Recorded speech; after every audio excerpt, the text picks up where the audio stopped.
영계 메시지 이상원 선생 피조 세계 우주론 광물의 세계 구독, 좋아요는 많은 힘이 됩니다. 여러분의 가정에 하늘 부모님의 축복이 있기를 바랍니다. 삼라만상의 모든 피조물에는 하나님의 사랑의 손길이 스치지 않은 것이 하나도 없다. 따라서 모든 피조 세계는 하나님의 사랑 그 자체이다. 광물 세계도 예외일 수 없다. 광물이 인간에게 어떤 방법으로 기쁨을 주고 있는가를 살펴보자.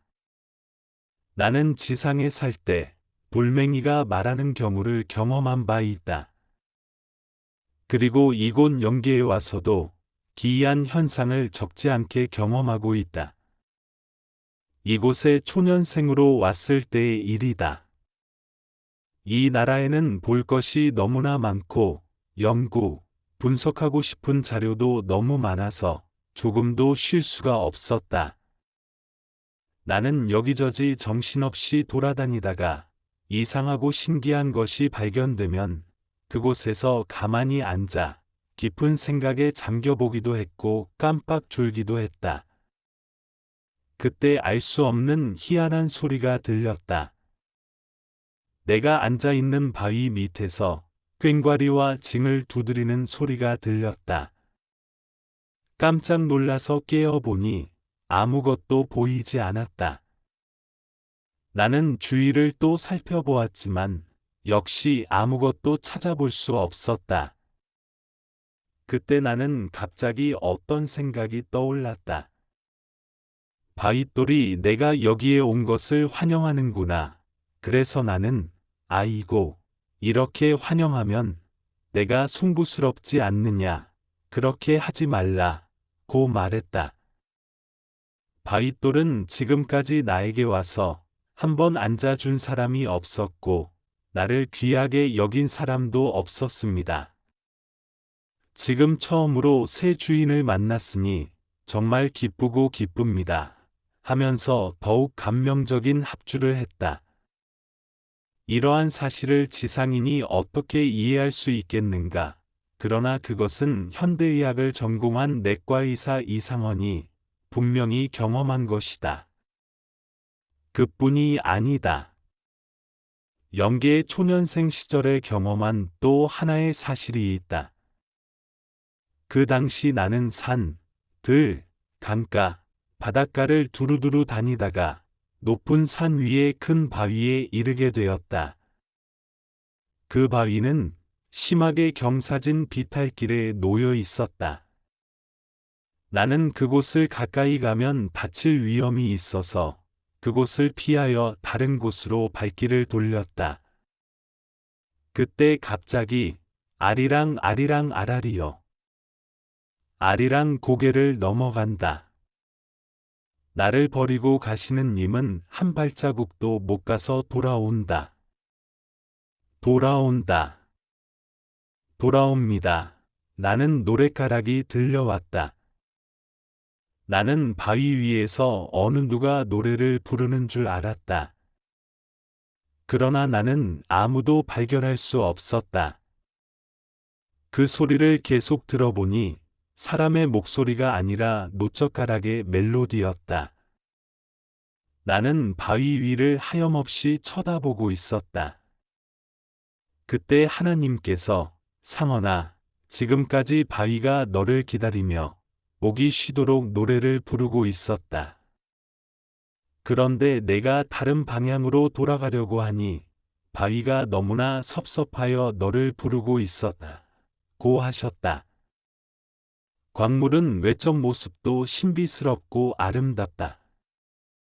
그러나 그 내부에서 이러한 아름다운 노랫가락도 흘러내고 있다.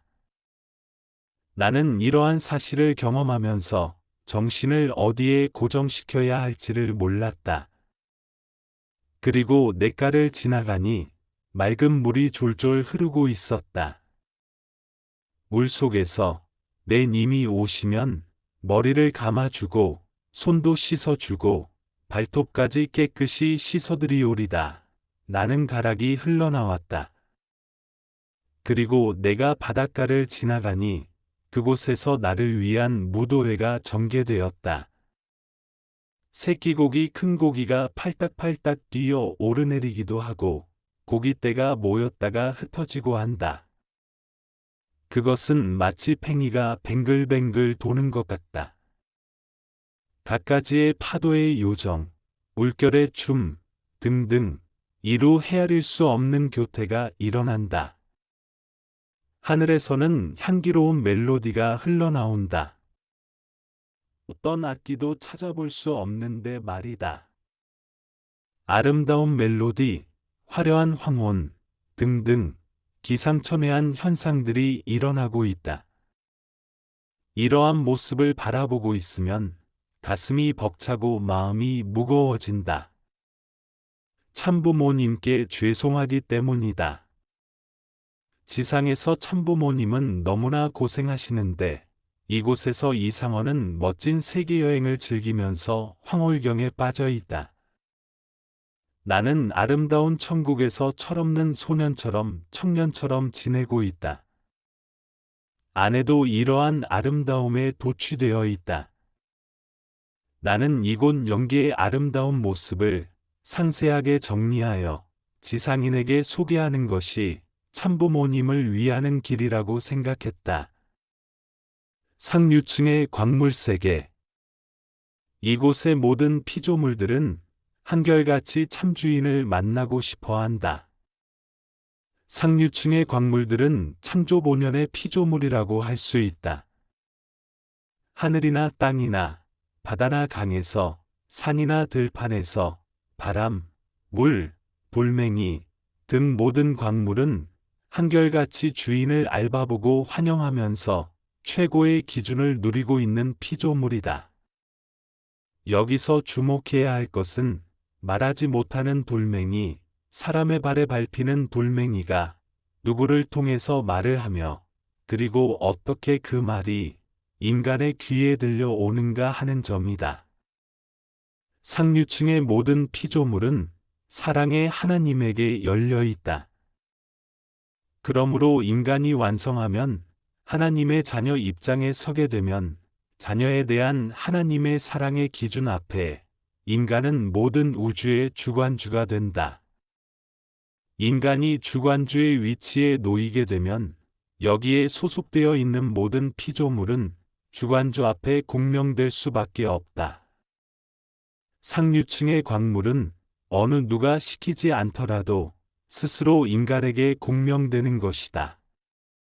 이것은 마치 지상에서 사계절은 어느 누가 시키지 않아도 오고 가는 것과 같다. 그것이 하나님의 창조의 기준이다. 하나님은 인간을 사랑의 최고 기준에 세워 놓았던 것이다. 이것은 하나님의 인간에 대한 특별한 배려이다. 따라서 광물세계, 식물세계, 동물세계는 인간에게 내려주신 크나큰 하나님의 은사이다. 이것보다 더 정확하게 설명할 방법이 어디 있을 것인가? 이러한 맥락에서 볼 때 하나님을 우리 부모로 모시고 살아갈 수 있다는 것이 얼마나 복된 사실인가? 우리의 마음을 다하고 우리의 진실을 다하고 우리의 성심을 다하여 창조 본연의 인간 모습을 우리의 삶의 지표로 세우고 살아간다면 이 복된 자리는 모두 우리의 것이 될 것이다. 그 목표를 위하여 온 열정을 바쳐 살아갈 것을 이상원은 당부한다. 이 복된 자리를 우리가 놓칠까봐 연기의 사실을 가르치기 위해서 이상원을 부르시는 참부모님을 생각하면 언제나 죄송하고 황송하기 그지 없다. 여러분은 참부모님의 간절한 뜻을 깊이 헤아려 보면서 이러한 연기의 현실을 받아들이기를 당부한다. 나는 언제나 여러분에게 진실만을 소개할 것이다. 흥진님 말씀. 나는 지상에서 병을 고친 적도 없고 의사도 아니다. 어린 몸으로 이곳에 왔지만 병도 고칠 수 있고 사람을 볼 줄도 안다.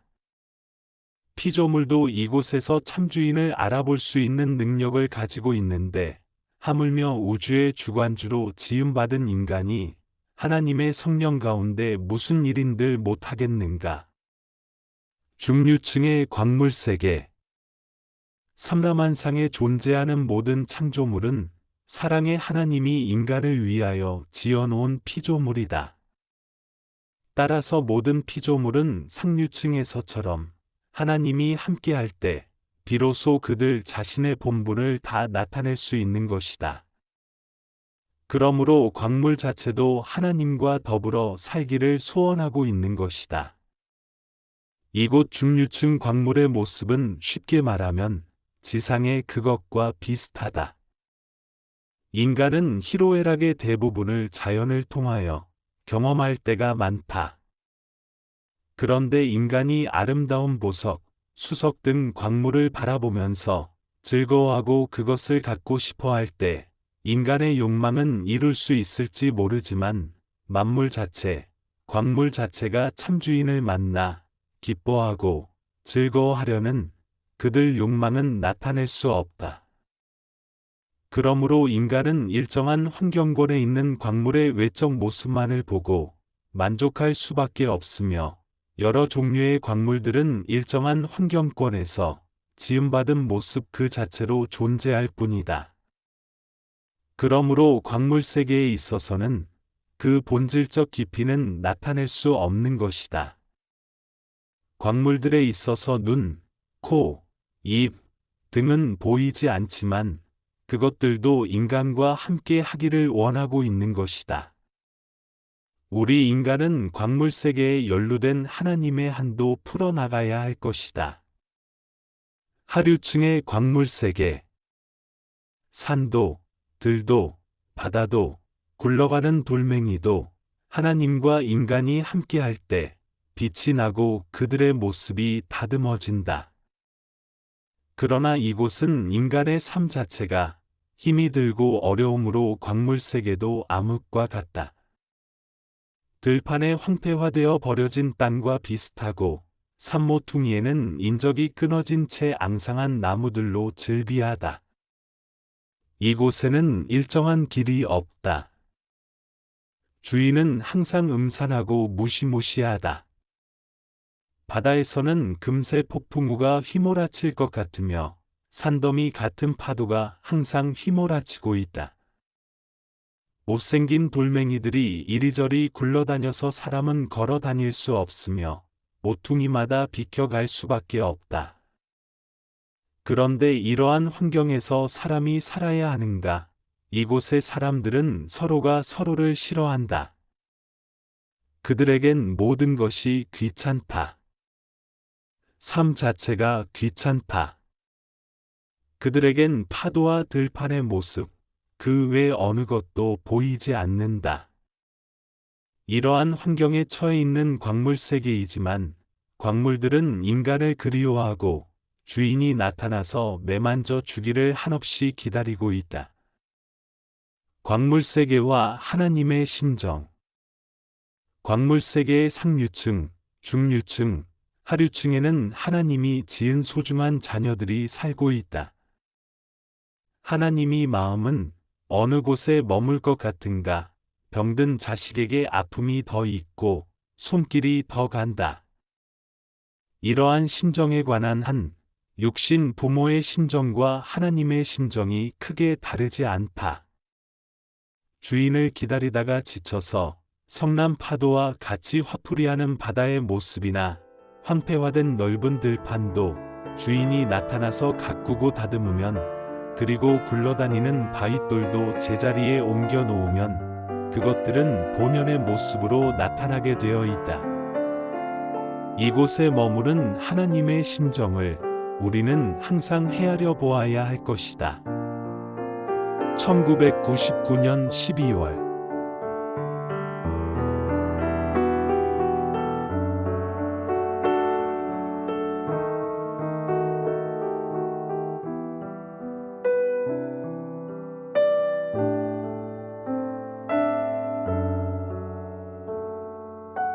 경청해 주셔서 감사합니다.